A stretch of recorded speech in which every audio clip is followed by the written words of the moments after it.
নমস্কার বন্ধুরা, আমি মমিতাস ব্লগ থেকে আজকে নিয়ে চলে এসেছি আলু আর সিমের একটা অন্যরকম রেসিপি নিয়ে।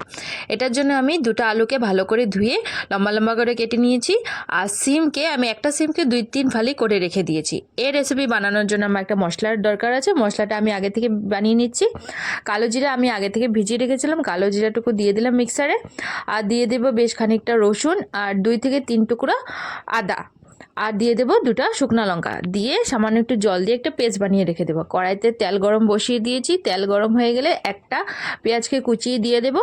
আর দিয়ে দেবো সাথে 2টা টমেটো আর বেশ খানিকটা রসুন দিয়ে নাড়িয়ে চাড়িয়ে ওটার মধ্যে দিয়ে দেবো আমি স্বাদের পরিমাণ অনুযায়ী নুন আর হলুদ গুঁড়ো দিয়ে নাড়িয়ে চাড়িয়ে যে আমি কালো জিরা পেস্টটা বানিয়ে রেখেছিলাম কালো জিরা পেস্টটা দিয়ে দেবো।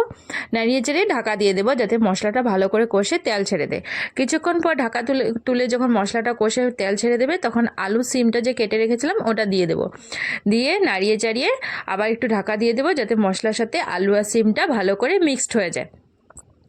আমার ভিডিওগুলো ভালো লাগলে আমার চ্যানেলটাকে লাইক অ্যান্ড সাবস্ক্রাইব করে দেবে। আর কারো যদি কোনো নতুন ভিডিও দেখার ইচ্ছা থাকে আমাকে কমেন্ট করবে, আমি নিশ্চয়ই নিয়ে আসার চেষ্টা করব। তোমাদের সাথে কথা বলতে বলতে এদিকে আমার মশলাটাও ভালো করে কষে গেছে আর আলু সিমটা মশলার সাথে মিলে গেছে। কিছুক্ষণ পর ঢাকা খুলে যখন দেখলাম আমি মশলার সাথে ভালো করে সিম আর আলুটা মিক্সড হয়ে গেছে তখন এটা আমাদের হাফ বাটির মতন জল দিয়ে দিলাম।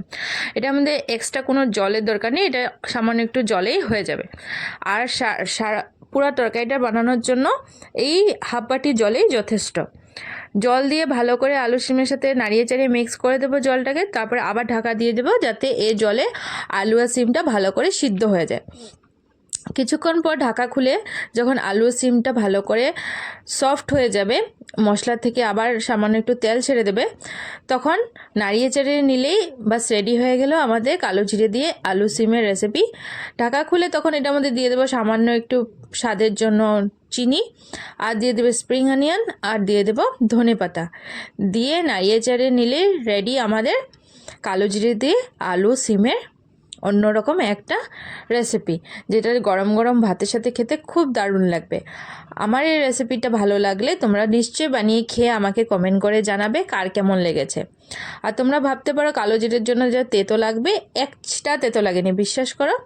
আজকে আমি অনেক কিছুই রান্না করেছিলাম। ছিল পাবদা মাছের ঝাল, ছিল ডাল চচ্চড়ি, শুটকির চাটনি, আর ছিল স্যালাড। কিন্তু এই আলু সিমের কালো জিরে দিয়ে রেসিপিটা খুব ভালো হয়েছে। তোমরা একবার বানিয়ে খেয়ে আমাকে কমেন্ট করে জানাবে, আমি তোমাদের কমেন্টে আশায় থাকবো।